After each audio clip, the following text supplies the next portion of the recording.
Relational algebra lecture number 10। इसके अंदर जो हमने कवर कर लिया था मिड से पहले वो हमारे पास था यूनियन ऑपरेशन था, सेट ऑपरेशन था एंड ज्वाइन। आज हमने डिवीजन और एग्रीगेट प्लस ग्रुपिंग ऑपरेशन को कवर करना था। हम चलते हैं सबसे पहले डिवीजन ऑपरेशन की तरफ, इसको स्टेप बाय स्टेप करते हैं। अच्छा, उसको करने से पहले मैं दो चीज़ें रिपीट कर दूँ। आप लोग मुझे कोई एक आंसर दे दें, what is cross join. Cross join से क्या होता था? क्रॉस ज्वाइन से हमारे पास क्या आउटपुट आती थी? ज्वाइन ऑपरेशन ही क्रॉस ज्वाइन आप लोगों ने किया था। कार्टेशियन प्रोडक्ट का नाम सुना होगा कि तमाम पॉसिबल कॉम्बिनेशंस पहले टेबल के दूसरे टेबल के साथ आउटपुट में लाना। फॉर एग्जांपल पहले टेबल में 6 रोज हैं, दूसरे में भी 6 हैं।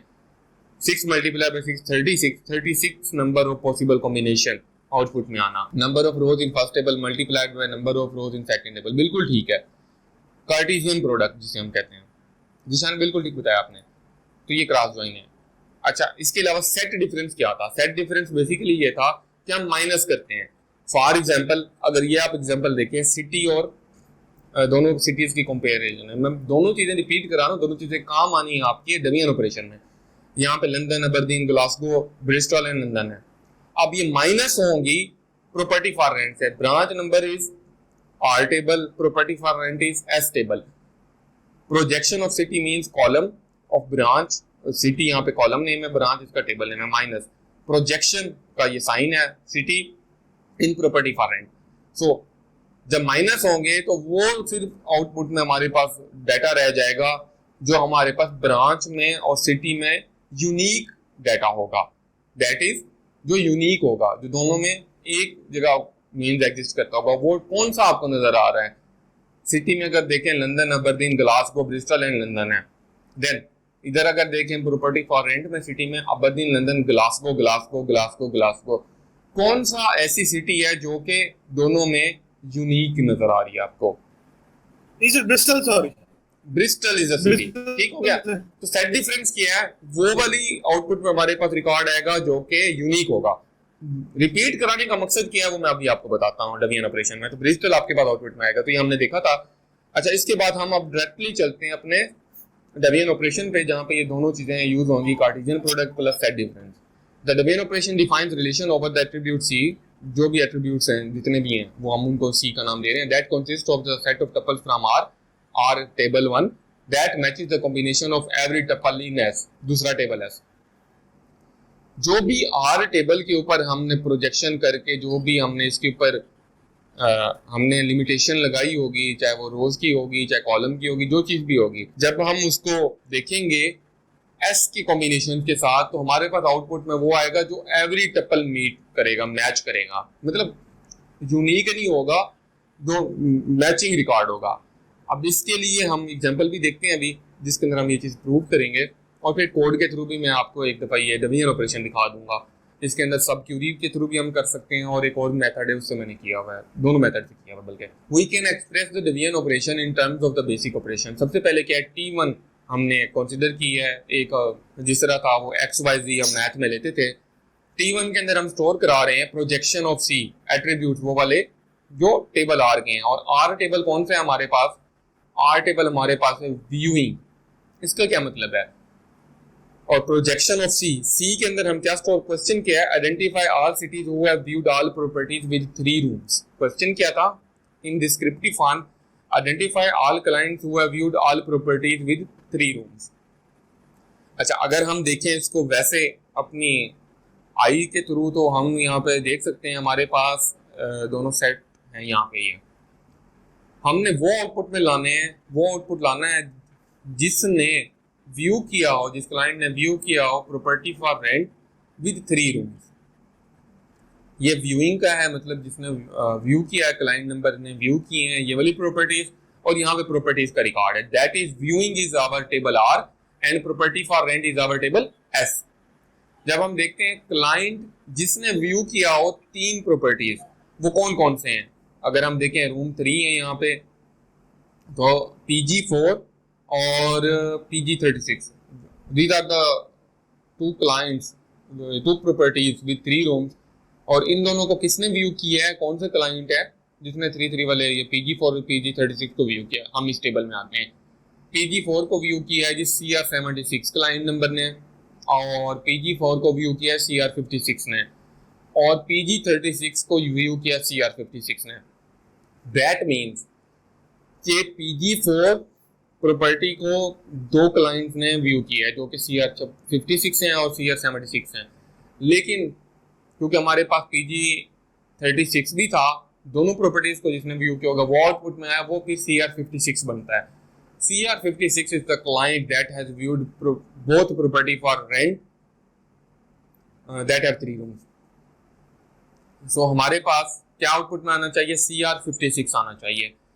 ये एक थोड़ा सा मैं आपका डेवलप करना चाहता हूँ। सबसे पहले जो चीज़ हम आउटपुट में अचीव करने जा रहे हैं, हम किस तरह उसको मॉनिटर कर रहे हैं कि ये आउटपुट में आना चाहिए हमारे पास, वो हमारे पास CR56 आना चाहिए। अच्छा, अब हम चलते हैं अपने अलजेब्रिक ऑपरेशन की तरफ। Projection of client number and property for rent from viewing that is table R divided by the main operation projection of property number, और उसके अंदर फर्दर जो है प्रेडिकेट है हमारे पास ये क्या है? Selection restriction rooms is equal to 3 property for rent. ठीक हो गया। प्रॉपर्टी फॉर रेंट में इस रिस्ट्रिक्शन से ये आउटपुट में है, वो कौन सा आएगा? हमारे पास PG4 और PG36 आएगा। और जब हम डिवीजन करें तो हमारे पास आउटपुट में फाइनल आउटपुट है CR56, क्योंकि CR56 is the client who has viewed both the property for rent having 3 rooms. अच्छा, अब दोबारा हम चलते हैं जरा इस डिवीजन ऑपरेशन के बेसिक ऑपरेशन की तरफ। T1 आप XY इसको कंसीडर कर लें। T1 के अंदर हम projection of C of table R, table R की अब व्यूइंग है। इसका क्या मतलब है? हम C का मतलब ये है कि client number and property number हम स्टोर करा रहे हैं T1 में। ये वाला कॉलम और ये वाला कॉलम स्टोर हो जाएगा T1 में। देन T2 के अंदर अगर हम देखें projection of C T1 multiply by S, ये दोनों कॉलम्स जो हैं ये क्रॉस ज्वाइन होंगे इस टेबल के साथ, और इस टेबल में क्या है हमारे पास? Property number with 3 rooms.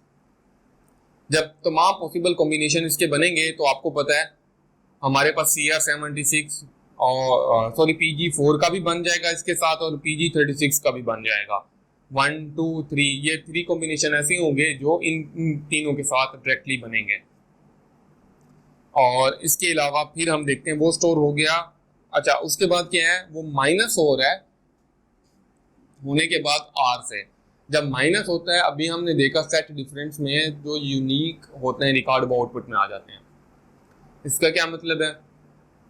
इसका मतलब ये है कि ये जो मैच हो गए मींस के PG4 और वो ये हमारे आउटपुट से निकल जाएंगे।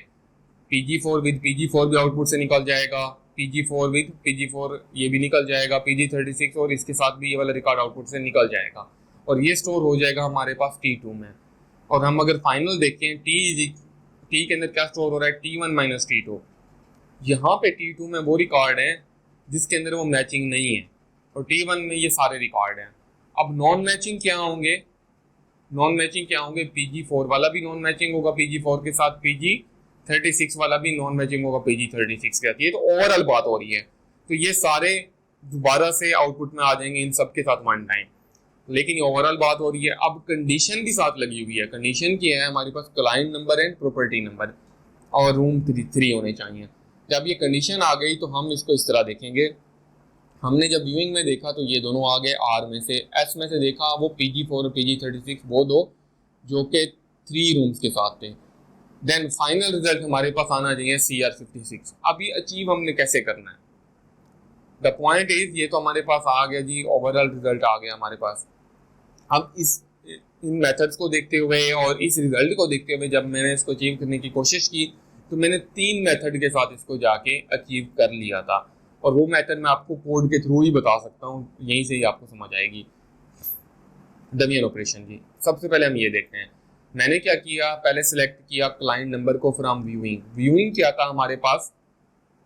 R टेबल, पहला टेबल था जिसमें हमने आउटपुट लानी है, मैचिंग आउटपुट लानी है कि वो प्रॉपर्टी फॉर रेंट जिसको दोनों क्लाइंट्स ने देखा हो, और वो प्रॉपर्टी जिसके 3 रूम और दोनों क्लाइंट्स ने देखा, सब क्लाइंट्स ने देखा उसे।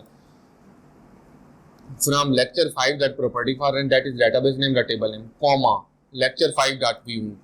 ये जो कॉमा है ये क्या कर रहा है यहाँ पे? इससे क्या होगा? इस कॉमे से क्या होगा? याद है किसी को? इस कॉमा यहाँ पे ये एज ए कौन सी नोटेशन आ रही है?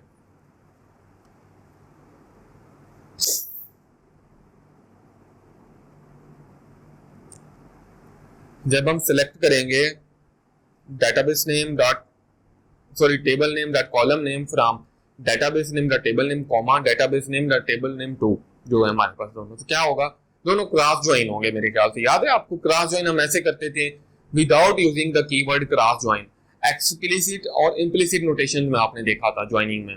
याद आया कुछ आप लोगों को? हेलो बेटा याद आया कुछ? ये क्रॉस ज्वाइन होगा दोनों, तो तमाम पॉसिबल कॉम्बिनेशन आउटपुट में आ जाएंगे। फिर उसके बाद मैंने चेक लगाया where property for rendered property number is equal to viewing that property number. फिर क्या होगा, इस चेक पहले क्रॉस ज्वाइन हो गया, अब वो तमाम आउटपुट में आने चाहिए इस कंडीशन के बाद जो मैचिंग हो, प्रॉपर्टी नंबर जो मैचिंग हो। मैंने क्रॉस ज्वाइन करने के बाद फर्दर एक चेक लगा दिया, अब वो आउटपुट में आनी चाहिए जो matching property number. That means पहले इनका 1 2 3 4 5 1 2 3 4 5 6 5 मल्टीप्लाई बाय 6 ये टोटल नंबर आउटपुट बन गई होगी। उसके बाद मेरे चेक लगाने के बाद वो प्रॉपर्टी फॉर नंबर आए आउटपुट में जो मैचिंग हो, PA14 PG4 PG4N PA14N PG36। इसका क्या मतलब है, PG21 निकल गया और बाकी जो है हमारे पास आउटपुट में ये वाला भी निकल जाएगा, PL96 भी एग्जाम्प्ट हो गया। बाकी हमारे पास आउटपुट में फर्दर कंडीशन के बाद आ गया। अच्छा इसके बाद क्या किया मैंने, एंड फर्दर एक कंडीशन लगा दी, property for rent is equal dot room is equal to 3। अब वो सिर्फ रह जाएं जिनके रूम 3 हो, तो यहाँ पे क्या रह जाएगा, PG4 और PG36 रह जाएंगे। यहाँ से मजीद इसके ऊपर चेक लग गया। कोड एक ही है, मैं चेक लगाता जा रहा हूँ, आपको साथ साथ बताता जा रहा हूँ। Group by viewing dot client number, यानी क्या किया, जो मैंने सेलेक्ट किया था उसको ग्रुप कर दिया मैंने having count static greater than 1। यहाँ पे मैंने ये काउंट स्टैटिक यूज किया एज ए डिफॉल्ट, जो है हमारे पास ये एग्रीगेट ऑपरेशन काउंट का यूज किया मैंने। जो आप पढ़ोगे, आपने पहले भी काउंट एक दफा पढ़ा था मेरे से, मैंने व्यूइंग के अंदर आपको ये कराया था। होगा क्या, ग्रुप बाय कर देगा वो क्लाइंट नंबर के थ्रू। इन तमाम चेक्स के बाद क्या होगा, इन तमाम चेक्स के बाद क्या होगा, वो ग्रुप बाय कर देगा क्लाइंट नंबर को हैविंग काउंट ग्रेटर देन 1। इसका क्या मतलब है कि जिसके रूम 3 है उनको हम क्लाइंट नंबर के थ्रू कर दें group by having count greater then 1। अब वो 3 वाले कौन सी थी प्रॉपर्टीज, वो 2 थी, PG4 और PG36, PG4 एंड PG36। लेकिन ग्रेटर देन 1 का क्या मतलब है कि PG4 तो हमारा CR76 जो है वो तो सिर्फ 1 टाइम है, लेकिन CR56 क्या 2 टाइम्स आ रहे हैं हमारे पास। CR56 क्या आ रहा है, 2 टाइम्स आ रहा है, ग्रेटर देन 1 है। तो फिर जाके हमारे पास जो है ये आउटपुट में आपके पास आएगा जो हम आउटपुट अचीव करना चाहते हैं, 3 वो CR56 आएगा। देन इसके अलावा सब क्यूरी वाला मेथड भी है, तो मेरे ख्याल से यही मेथड आप एक ही इसको यूज़ करें। आपने अगर करना है ट्राई तो आप सब क्यूरी को भी करके कर सकते हैं। एंड में हमेशा हमें ग्रुप बाय ही करना पड़ेगा, having count greater than 2, having count equal to 2, sorry अगर इक्वल टू 2 भी कर दें तो क्या होगा, CR56 ऐसा है जो 2 टाइम काउंट हो रहा है, लेकिन जो CR76 है वो 1 टाइम काउंट हो रहा है, तो इसलिए वो क्लाइंट नंबर आउटपुट में CR56 दे देगा। तो इस तरीके से आप इसको प्रैक्टिकली अचीव करेंगे।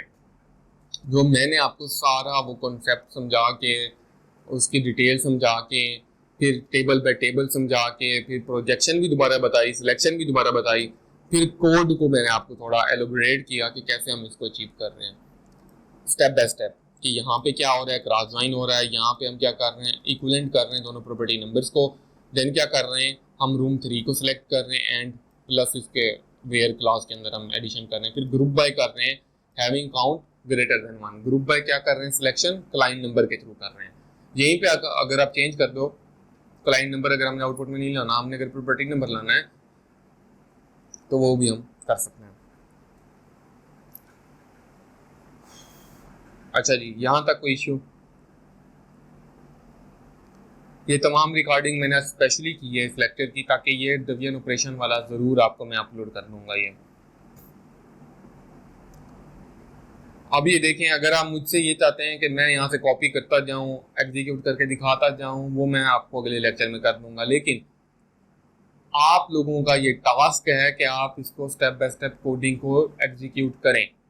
कोई प्रॉब्लम हो मुझसे पूछें और मैं आपको नेक्स्ट क्लास के अंदर कोई कोड भी करने को कह सकता हूं कि मुझे ये आउटपुट चाहिए। आपने सेट डिफरेंस ऑपरेशन यूज करना है, जो भी करना है, या आपकी लॉजिक है। ठीक हो गया। आपने काउंट का ऑपरेशन करना है, आपने सेमी ज्वाइन करना है, या आपकी लॉजिक है, ये आपको पता होना चाहिए। ठीक हो गया। आपने मुझे वो आउटपुट देनी होगी। दूसरा ये कि हमारे पास जो है यहाँ तक जहाँ रिलेशनल कैलकुलस शुरू हो रहा है, ये आपका एडवांस डेटाबेस में आएगा अगर आप पढ़ोगे। अलजबरा तक आपका सिंपल डेटाबेस सिस्टम्स के अंदर है। तो इसके बाद हमारे पास क्या है, डिवीजन ऑपरेशन के बाद है एग्रीगेट ऑपरेशंस हैं, जो कि बहुत आसान है। अगर आपने काउंट करना हो या फिर आपने मैक्सिमम वैल्यू निकालनी हो, मिनिमम निकालनी हो, एवरेज निकालनी हो, तो वो सारा मैंने यहाँ पे कोड भी आपको करके दिया हुआ है। मैं आपको एक दफ़ा गो थ्रू भी करा देता हूँ। एग्रीगेट ऑपरेशन के लिए जो अलजबरा का साइन है वो ये वाला आप यूज़ करेंगे। एंड आर आपको पता है, हम एक वो यूज़ कर लेते हैं term R S, table 1 table 2 हम कह देते हैं। एग्रीगेट इज जहाँ पे आप लोग count, sum, average, minimum, maximum इन फंक्शंस को यूज़ कर रहे होते हैं। अभी आपने देखा मैंने एक एग्रीगेट फंक्शन यूज़ किया था काउंट का इन डिवीजन ऑपरेशन में। तो आपको पता है number of values in the associated attribute के वो जो भी हम काउंट के साथ रखेंगे वो हमारे पास काउंट करके आ जाएगा। कोई कंडीशन लगाएंगे तो उस कंडीशन के हिसाब से भी आ जाएगा। सम करें, एवरेज कर निकालना चाहते हैं, मिनिमम वैल्यू, मैक्सिमम वैल्यू, वो सारा आप इनसे निकालेंगे। द पॉइंट इज आपको ये डिस्क्रिप्टिव फार्म से इसमें कन्वर्ट करना आना चाहिए, इसमें से आपको डिस्क्रिप्टिव फार्म में कन्वर्ट करना आना चाहिए। थ्योरेटिकल पेपर के हिसाब से बता रहा हूँ, और प्रैक्टिकली आपको इनको इम्प्लीमेंट करना आना चाहिए कोड के थ्रू भी। कॉन्सेप्ट आपकी क्लियर होनी चाहिए कि कैसे आप इसको अचीव करोगे। तो ये सारी चीज़ें हैं इसमें। और हमारे पास जो है एग्रीगेट ऑपरेशन है, और ग्रुप ऑपरेशन के अंदर हमारे पास क्या है, हमने जो अभी एक ग्रुपिंग की थी, हमने अभी भी एक ग्रुपिंग की थी, तो वही हमारे पास जो है ग्रुप ऑपरेशन के अंदर, अगर मैं आपको यहाँ पे दिखाऊं, ये वाली ग्रुपिंग, ग्रुप बाय कर देना ब्रांच नंबर। हम क्या कर सकते हैं, ग्रुपिंग ऑपरेशन में हम ग्रुप बाय कर सकते हैं, और उसके अंदर फर्दर हम मीन्स के क्लाइंट नंबर को ग्रुप बाय किया और उसके बाद फर्दर एक कंडीशन लगा दी कि आउटपुट में हमें क्लाइंट नंबर के थ्रू ये आउटपुट आने चाहिए।